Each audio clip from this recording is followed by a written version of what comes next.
Thank you, Chancellor Friedrich. It's good to welcome you and your delegation to Jerusalem, not for the first time, but as you say, the first time as Chancellor. We had the opportunity between these visits to speak many times on the phone. And I have to tell you, I speak to many world leaders. When I speak to Friedrich Merz, it's an open, honest conversation, even when we have disagreements, and often we have agreements. But these are open conversations between friends and people who respect each other.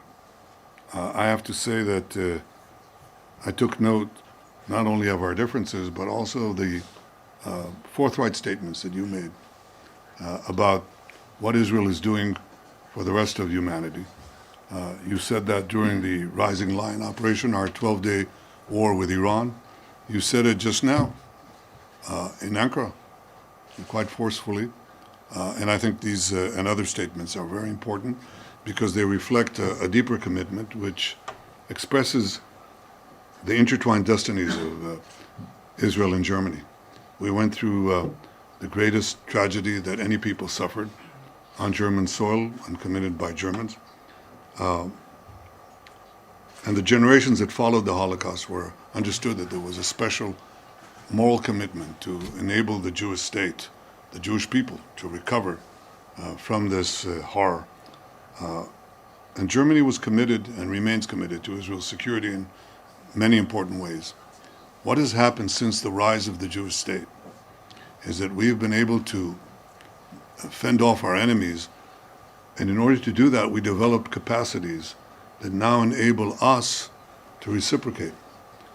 Not only does Germany work in the defense of Israel, but Israel, the Jewish state, 80 years after the Holocaust, works for the defense of Germany.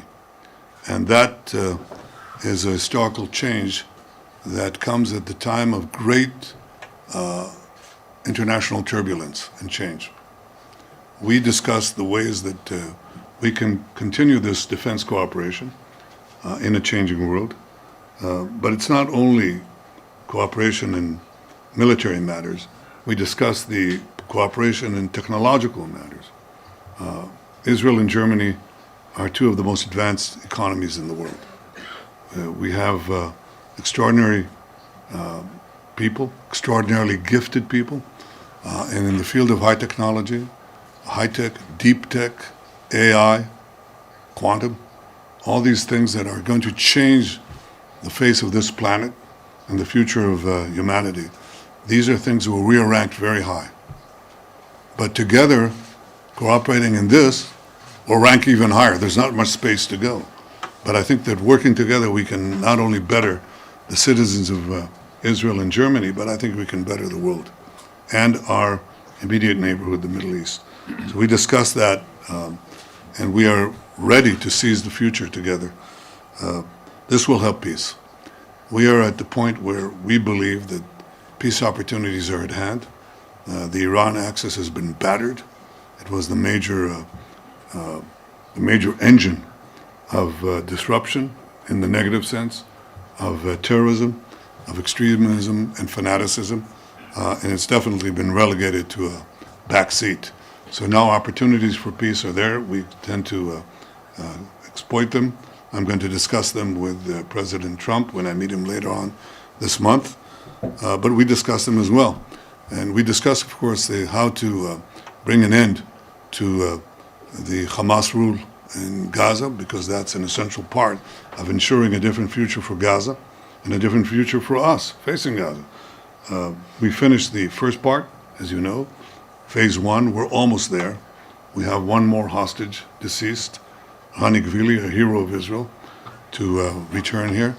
And then we very shortly expect to move into the second phase, which is more difficult, or equally difficult. I would say more difficult because nobody believed that with our combined action, Israel's military action in Gaza City and President Trump's effective diplomatic action in bringing the Arab and Muslim world to press Hamas to give up the hostages, nobody believed that we would achieve it, but we did. And now we have a second phase, no less daunting, and that is to achieve the disarmament of Hamas and the demilitarization of Gaza. And as I mentioned to the Chancellor, there's a third phase, and that is to de-radicalize Gaza, something that also people believed was impossible. But it was done in Germany. It was done in Japan. It's done in the Gulf states. It can be done in Gaza too. But of course, Hamas has to be dismantled. These are challenges in front of us, but we do not shirk from them. We think we have great opportunities. I think Israel, the people of Israel, the soldiers of Israel, have demonstrated amazing resilience and amazing courage. We have fought a seven-front war against malign forces led by Iran that are openly committed to annihilate us. This, 8 decades after the Holocaust, an openly declared attempt to annihilate the Jewish state. Imagine that you had an openly declared attempt to annihilate Germany, or an openly declared attempt to annihilate France, or Austria, or any other country. Israel, faced with that, obviously mustered its resources and fought a just war with just means. We are undergoing vilification on a historic scale for the last 80 years, but not for the Jewish people. We've been maligned through centuries. In the Middle Ages, in Germany, and throughout medieval Europe, we were accused of poisoning the wells, of slaughtering Christian children to use their blood to bake Passover matzahs. We were carrying vermin. These were the accusations that were always preceded the actual annihilation that followed. And Jews were attacked, they suffered pogroms, they suffered expulsions, and they suffered wholesale massacres from a very large swath, from Spain to Ukraine. Enormous vilifications, enormous attacks, culminating in the greatest massacre of them all, the Holocaust. What has happened since? Some thought, actually I didn't, but some thought, that anti-Semitism was gone. It's not gone. That cyclical phenomena of attacking the Jews in ways that prepare their destruction, delegitimize them, was transferred from the Jewish people to the Jewish state. It just took a respite, a few decades, where anti-Semitism was not done in polite company. Now it's done in every capital. And people carry the flags of Hamas. Flags of Hamas. These people who tortured women, raped them, then beheaded them, burnt children alive, babies alive, took hostages, Holocaust survivors, babies. This is outrageous. People demonstrate for them and accuse Israel of bogus war crimes because Israel has gone to lengths that no army in history has done in the most difficult urban warfare situation, asking the population to leave, and Hamas shooting them to keep them there so the casualties can appear on the various international networks. I understand the enormous effect this has on the publics in Germany and Europe and to some extent America. But I will tell you, as I told the Chancellor, there's one big difference. We may not be able to control that, but we have changed Jewish history in the sense that those who vilify us can no longer annihilate us. Because when they come to do that, as they did on October 7th, we roll them back. And as they try to put a noose of death around us, as Iran tried with its proxies, we roll them back. That's the big difference. And I think this truth will emanate, and I commend the Chancellor for speaking the truth in a number of important occasions.